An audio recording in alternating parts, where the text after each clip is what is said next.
দর্শক, ডেঙ্গুর প্রকোপ নিয়ে আরও খবর জানাতে ঝালকাঠি থেকে যুক্ত হচ্ছেন আমাদের সহকর্মী রতন আচার্য। রতন। রুহি, আসলে দিন যত যাচ্ছে ডেঙ্গুর প্রকোপ অতটাই বাড়ছে।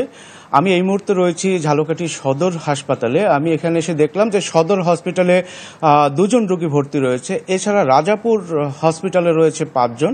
এবছরে কিন্তু এখন পর্যন্ত মোট 23 জন রোগী চিকিৎসা নিয়েছে। এই 23 জন ডেঙ্গু রোগীর মধ্যে 16 জন রোগী ভালো হয়ে কিন্তু বাড়ি ফিরে গেছে। এছাড়াও এখানের চিকিৎসকরা বলছে যে তারা ডেঙ্গু ওয়ার্ড নামে একটি ওয়ার্ড খুলেছে, যেখানে ডেঙ্গু রোগীর চিকিৎসা দেওয়া হচ্ছে এবং এর চেয়েও যদি বেশি হয় ডেঙ্গু তাহলেও তারা চিকিৎসা দেওয়ার জন্য প্রস্তুত রয়েছে এবং জনগণকে একটু সচেতন হওয়ার জন্য তারা বলছে। তবে ঝালকাঠি পৌরসভার পক্ষ থেকে কিন্তু কোনো মশা নিধনের জন্য কোনো কার্যকরী পদক্ষেপ আমাদের চোখে পড়েনি এবং জনসাধারণ বলছে যে পৌরসভার পক্ষ দিয়ে যদি আসলে মশা নিধনের জন্য ওষুধ ছিটানো হতো তাহলে কিন্তু আসলে এই ডেঙ্গুর প্রকোপটা কমতো এবং ডেঙ্গু রোগী কমার সম্ভাবনা ছিল।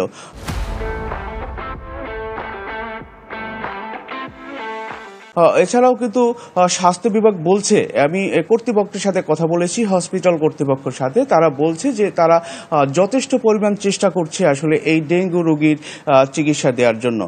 তারপরও যদি ডেঙ্গু রোগীর মানে অবস্থা বেশি একটা খারাপ হয় তাহলে কিন্তু এই ঝালকাঠি থেকে তারা বরিশালে রেফার করে দেয়, কারণ বরিশাল এবং ঝালকাঠির দূরত্ব কম হয়, অনেক রোগীরাও কিন্তু বরিশালে চলে যায়। তো রুহি, এই ছিল আসলে ঝালকাঠি থেকে আমার কাছে ডেঙ্গু বিষয় সর্বশেষ।